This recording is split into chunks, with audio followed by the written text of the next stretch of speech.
What's going on, guys? It's your boy, Tom Talks Rubbish, and today I am back with another AEW Dynamite review. I haven't done these in a while just because time and I don't know, but just time has been the main factor. But with this being the first show that AEW has been on the road for in quite some time, and with it being the first show with a non-Daily's Place full capacity crowd, I've had to jump at the chance to review it. So let's get into it.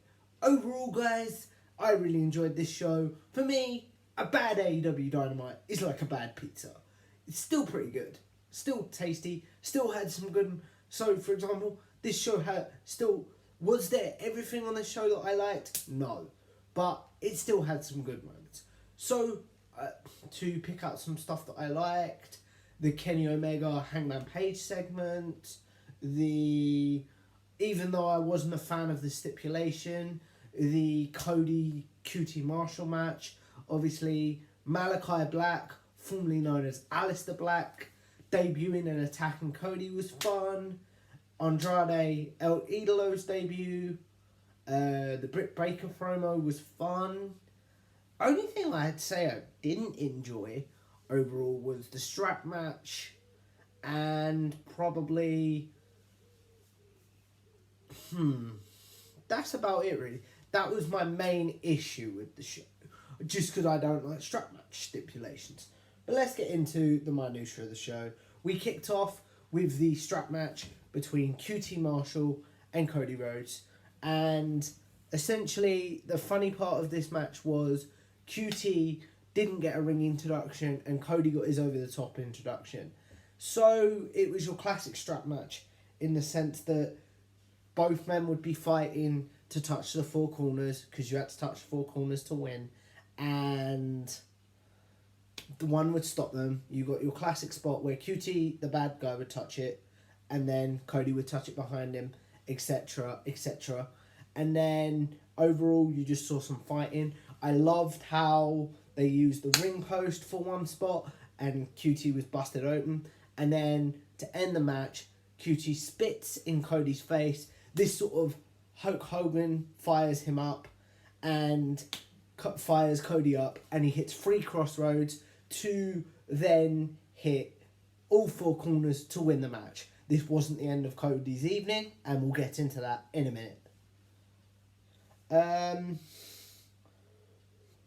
And at one point, I will say as well, the lights went out during this, and it was blamed on bad weather, but this was obviously foreshadowing for later in the night. Kenny, and then this was probably my highlight of the night. Kenny Omega and Don Callis basically come out and recap all of Kenny's previous title wins, whether it was his first win against Moxley, his win in the triple threat with Pac and Orange Cassidy, his win against Phoenix, and etc. And then they basically do similar spiel to they did last week, which is Kenny's got no challengers, we're leaving.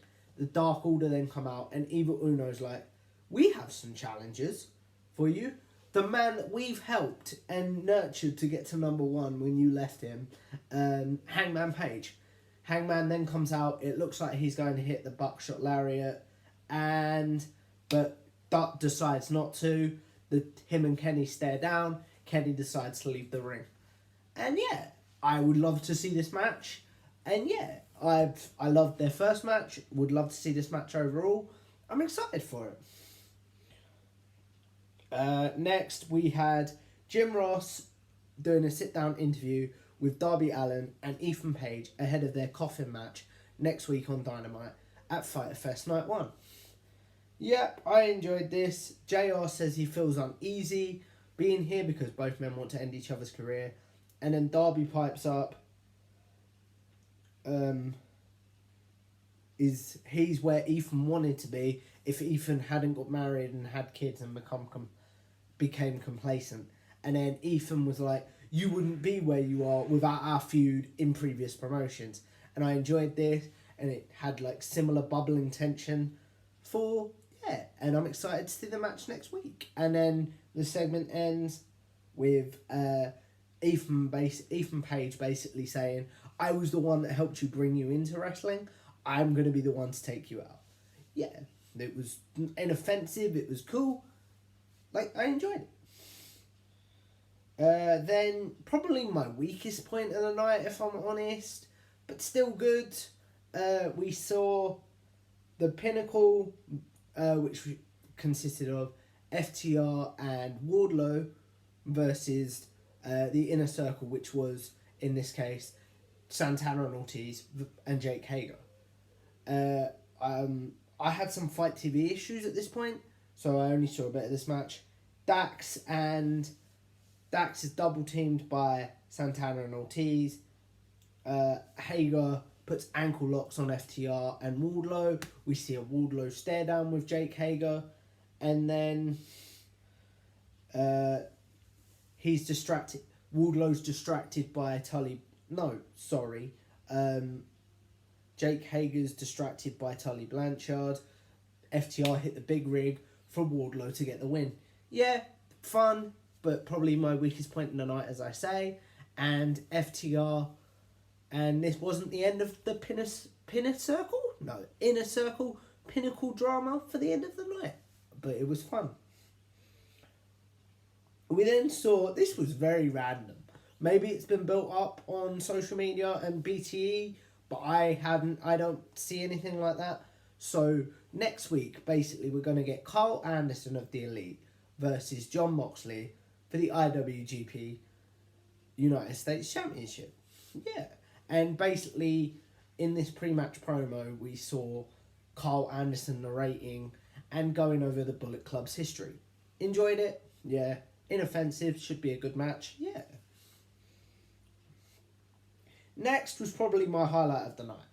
We saw another highlight for me. We saw Jericho come out and MJF come out, and they're basically, in this segment, MJF was going to tell Jericho what stipulations he wants Jericho to abide by before he'll give him another match with him. Basically, you get the classic MJF spiel of, I've already beat you twice, I don't need another match, you need a match with me, blah, blah, blah. And before they can even get into the match, a fan hits the ring. And basically, both men beat him up, the camera goes away. And yeah.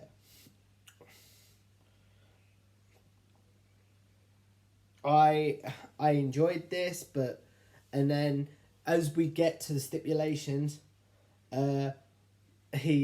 Jericho basically implies that he slept with MJF's mother, and he would do it again if he had to get a match with MJF. And the crowd start chanting, and this made me die. He's your daddy, da da da da da. He's your daddy, which was so funny. I was wetting myself laughing.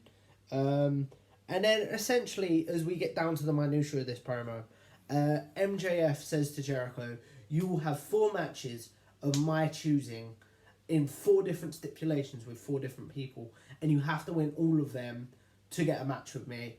And then there's a 5th mystery stipulation, which, yeah, cool, fun. It'll be fun to see Jericho wrestle on Dynamite. Yeah, I think this will be fun. I think it's leading to All Out, but yeah. We then saw Andrade El Idolo, formerly known as Andrade Cien Almas in WWE, make his in-ring debut against Matt Sydal. And yeah, enjoyed this again.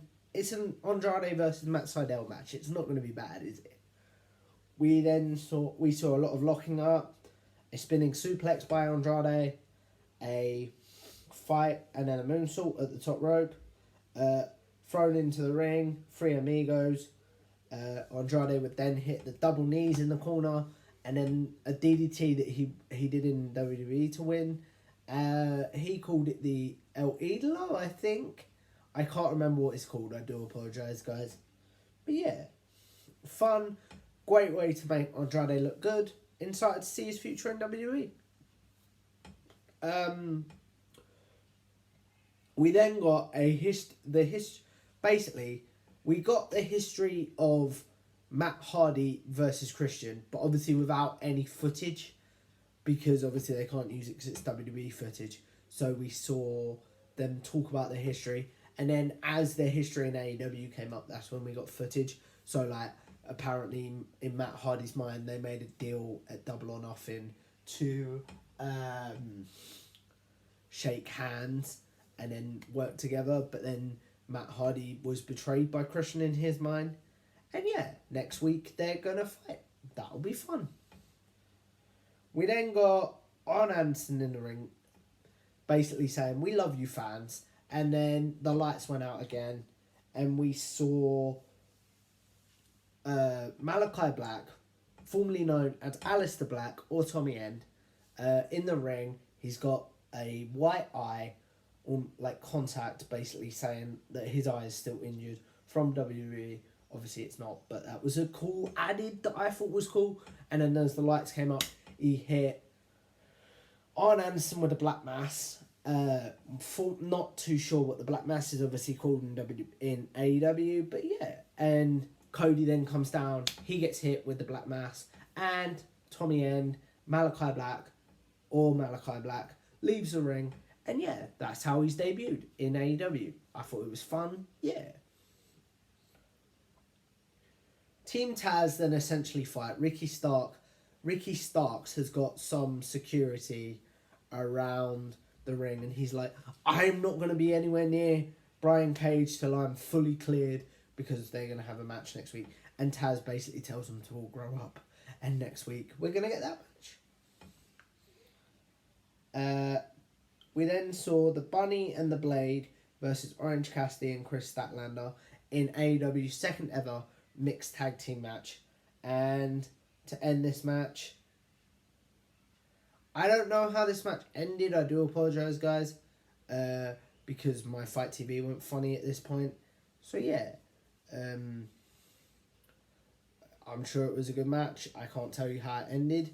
And my Fight TV actually didn't come back till the end of the main event, when the Young Bucks versus Eddie Kingston, we saw the in a street fight versus Eddie Kingston Penta, and all I saw was Eddie Kingston get kicked in the mouth with thumbtacks in his mouth, and then the Young Bucks win. But overall, apart from my Fight TV issues, guys, I enjoyed this Dynamite, and yeah, I highly recommend checking it out. Some good moments, whether that was the QT Marshall Cody match, whether that was the Aleister Black Tommy End debut, the Andrade Cien Almas match, or the Jericho promo. Overall, really enjoyed this Dynamite. I apologise that I wasn't able to review everything, but yeah, thank you for checking this video out. Please like, share and subscribe. Help me get to 380 subscribers, and I'll see you in the next one. Bye bye.